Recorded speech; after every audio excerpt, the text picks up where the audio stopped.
Dear DJ RG, nalalapit na naman ang araw ng graduation para sa mga estudyanteng magsisimula na sa kani-kanilang karera at propesyon.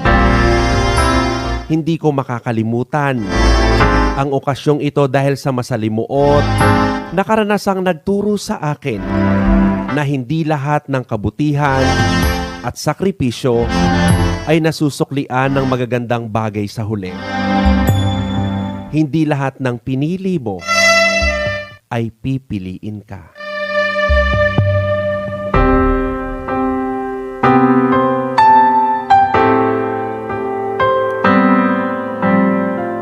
Tawagin niyo na lang po ako sa pangalang Angeli.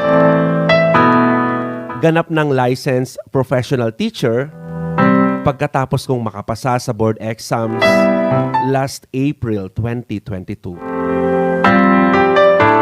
Nag-a-apply na rin ako ngayon dahil halos 7 years in the making. Ang pangarap kong maging lisensyadong guro mula nang ako ay gumraduate last 2014.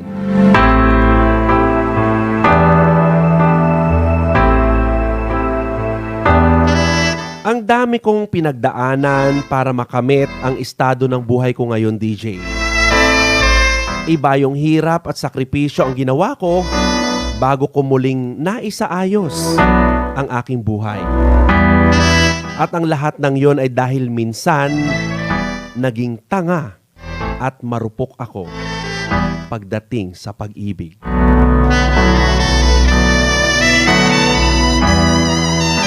Si Arvin ang una at huling lalaki sa buhay ko. Parehas kaming 17 years old nang ma-in-love sa isa't isa. Dahil sa kapusukan, nabuntis ako within 2 months ng relationship namin, dahilan para parehas kaming tumigil sa pag-aaral. Parehas din kasi kaming itinakwil ng aming mga magulang.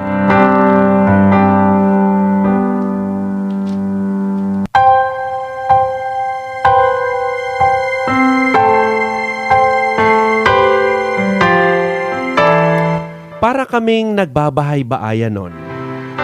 Kapwa mataas ang aming pride, kaya sa halip na magpakumbaba sa mga magulang namin, nag-decide kaming mag-live-in at umupa ng apartment para magsimula bilang isang pamilya.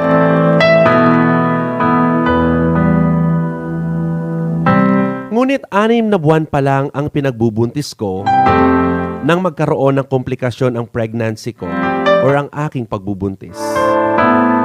Kalaunan, namatay ang bata at yun ang pinakamalaking dagok sa pagsasama namin. Gayunpaman, pareho kaming bumangon mula sa karanasang yun.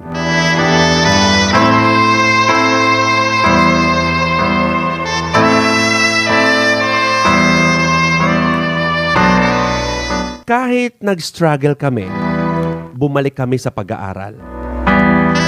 DJ, pinagsasabay ko ang pagtatrabaho bilang sales lady sa studies ko.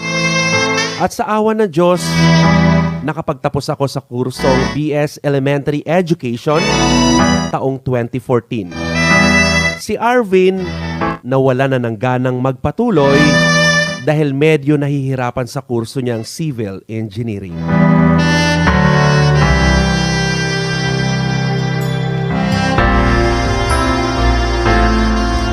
Taong 2015 nang muli akong magbuntis.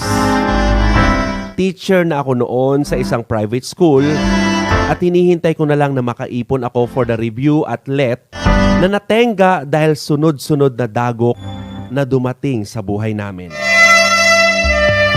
DJ, nakunan ako sa pangalawang pagkakataon. Si RV naman, bihirang magtagal sa trabaho. Mas lamang pa ang pagiging tambay kesa ang magkaroon ng pagkakakitaan.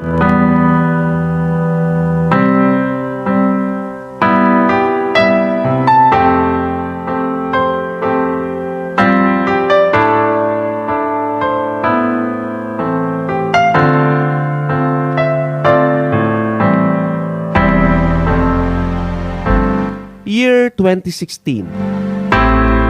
Nang magsabi sa akin si Arvin na gusto niyang tapusin ang kanyang pag-aaral. That time, nag-struggle kami financially dahil hindi naman kalakihan ang sahod ng guro sa private school. Pero dahil mapilit siya at nangako naman siyang gagraduate siya, pumayag na rin ako, DJ. Sobrang hirap pagtamain ang gastusin namin. Sa tuition fee at allowance pa lang ni Arvin, DJ, kapos na ang kinikita ko. Natatambakan kami ng utang. Hindi pa ako nakakasahod pero naisangla ko na ang sweldo kong pang-4 na buwan. Lagi pa kami nagtatalo ni Arvin dahil nahumaling siya sa pakikipagbarkada habang nag-aaral. Iyon bang nakukuha niya pang gumasto sa pang-inom kahit gipit na kami, DJ?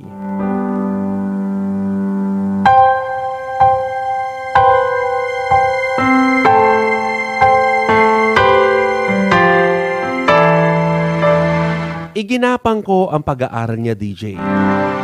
Ang laki ng naging physical transformation ko dahil sa sobrang pagtatrabaho at pagtitipid. Maswerte nang makakain ako ng lunch habang pumapasok sa trabaho. Nagdadahilan na lang ako sa mga co-teachers ko tuwing niyayaya nila akong kumain. Naglalakad rin akong papasok at pauwi galing trabaho.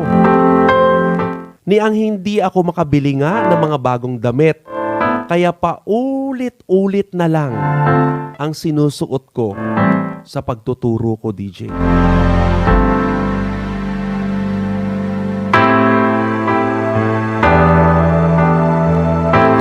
Madalas inaabot ako ng madaling araw sa trabaho dahil tumatanggap ako ng academic at paperworks. At tuwing Sabado at Linggo naman, DJ, umi-extra ako ng pang-personal selling ng mga beauty products. Sobrang hirap ng pinagdaanan ko bilang solong breadwinner. At ni minsan, DJ, hindi ko nagawang magreklamo kay Arvin kasi mahal na mahal ko siya. Sinuportahan ko ang lahat ng gusto niya. Ang pag-aaral niya, ang bisyo niya. In fact, kahit halos mabaon na ako sa utang, binilhan ko pa rin siya ng motorsiklo dahil nahihirapan daw siyang mag-field work noong nag-OJT pa siya.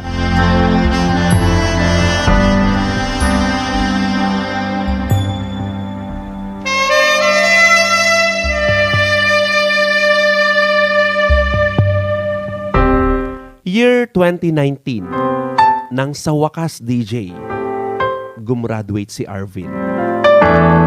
Sobrang proud ako sa kanya. At syempre, proud din ako sa sarili ko dahil nagbunga ang mga sakripisyo at paghihirap ko. Pero hindi pa roon natapos ang lahat dahil mas magastos ang pag-review niya na sa awa ng Diyos. Naitawid ko naman, DJ. At bago natapos ang taon, dumating ang pinakamalaking biyaya sa aming buhay.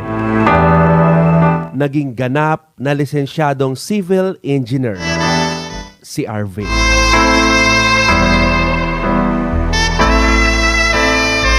Walang pagsidlan ang saya ko that time, DJ. Ang sabi ko sa sarili ko, finally,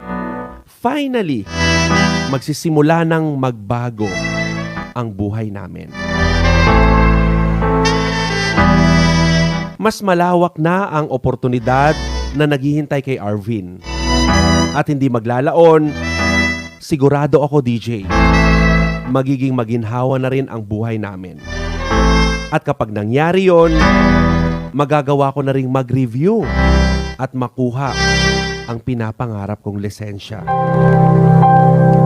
Nagtrabaho sa isang engineering firm sa Laguna si Arvin. Kumuha siya ng upahan doon habang nag-stay in pa rin ako sa Mindoro dahil sa trabaho ko. Pero inabot na ng 6 na buwan ni 5, hindi siya nakakapagpadala sa akin. Ang lagi niyang dinadahilan, may hinuhulugan siyang bagong motor. At kumuha na rin ng rent-to-own house na pwede raw naming lipatan pagkatapos ng 1 taon.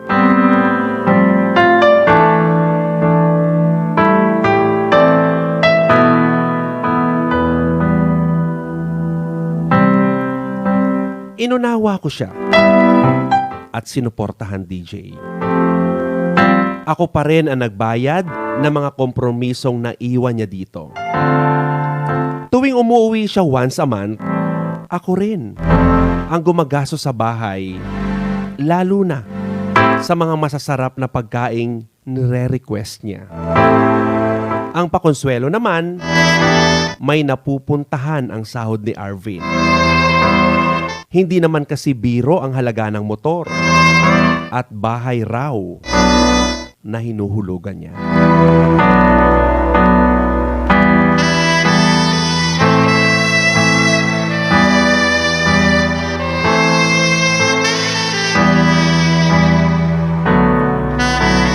Nang dumating ang pandemic taong 2020, magkahiwalay kami ni Arvin. Pinili niya kasi sa binabayaran niyang bahay sa Laguna manatili habang parehas kaming naka-work from home. DJ, malungkot ang mag-isa. Lalo na noong hindi ko alam kung ano ang mangyayari sa amin. Kung anong future ang naghihintay sa amin. Kung kailan matatapos ang krisis na hinaharap namin. Pinili kong magpakatatag para sa unti-unti naming pagtupad sa aming mga pangarap.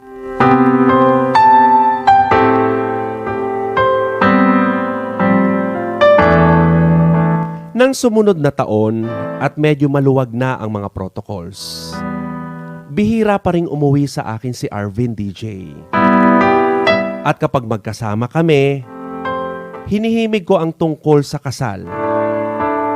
Ang tagal na rin kasi namin nagsasama at gustong-gusto ko nang maikasal na kami kahit civil lang. Siyempre, sino ba namang babae ang hindi papangarapin na maging legal ang pagsasama bilang mag-asawa? Pero laging sinasabi ni Arvin na may tamang panahon ang lahat ng bagay.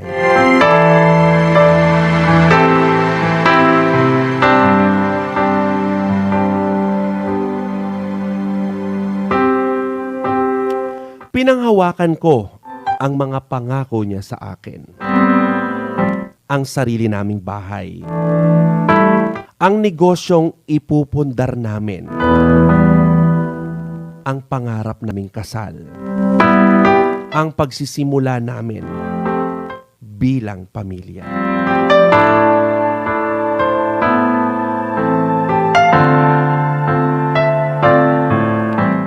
Pero lahat ng yun, DJ, gumuho sa isang iglap.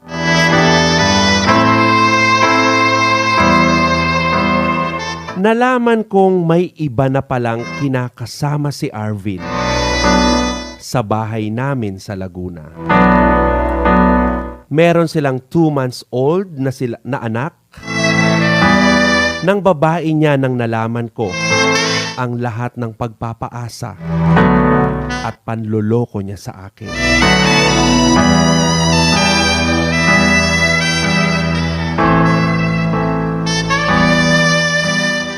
Alam mo yung pakiramdam na pinagsakluban ka ng langit at lupa, DJ?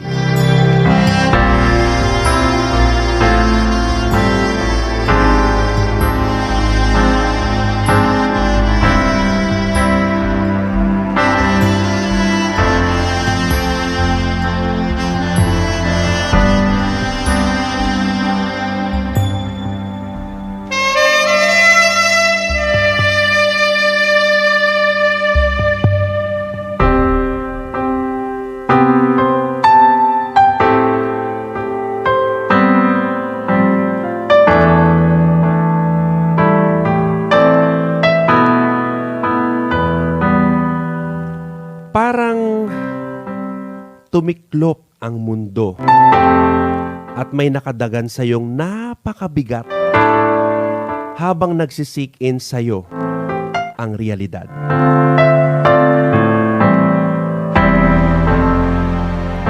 Nang magtrabaho sa Laguna si Arvin, may kinakasama na pala siyang iba, DJ. Bumubuo na pala siya ng sarili niyang pamilya, sariling buhay, sariling pangarap. At ang masakit, DJ, wala ako sa pangarap niyang yon.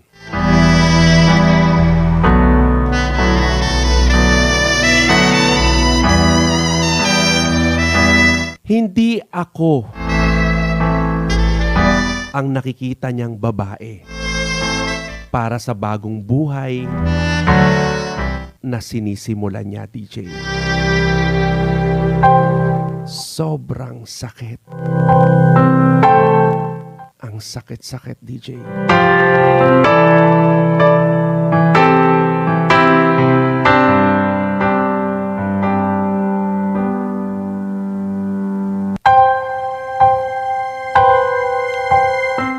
Halos 2 dekada kaming nagsama.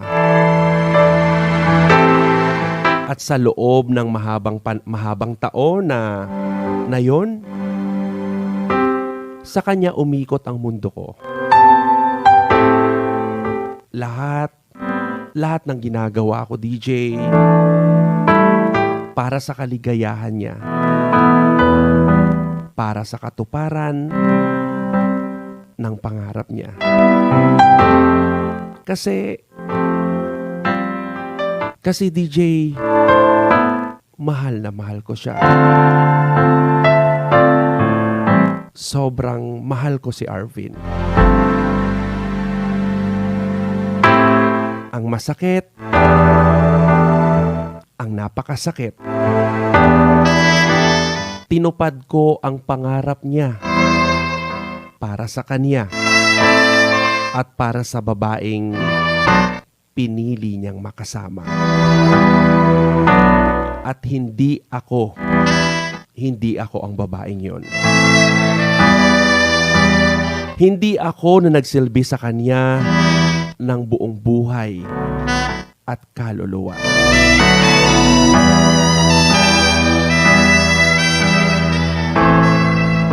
Hindi ako na nagsakripisyo para ipagkaloob sa kanya ang lahat ng kailangan niya. Hindi ako na halos ubusin ang sarili para lang mabuo siya. Hindi ako na araw-araw siyang pinipili kahit binibigyan niya ako ng rason na sumuko na lang sa kanya. Ang sakit, DJ. Walang kapantay ang sakit na binigay niya sa akin.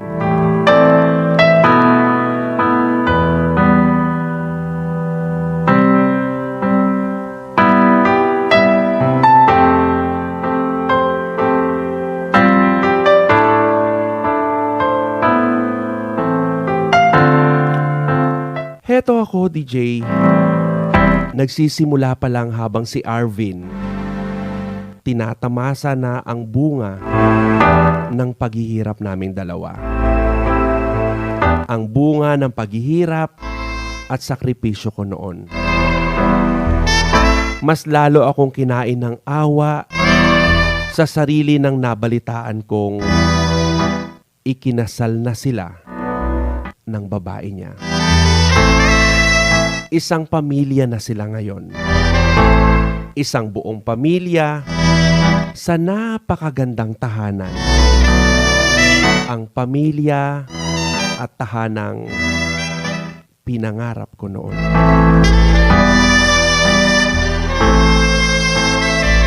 Iniwan akong wasak ni Arvin. Pera-peraso.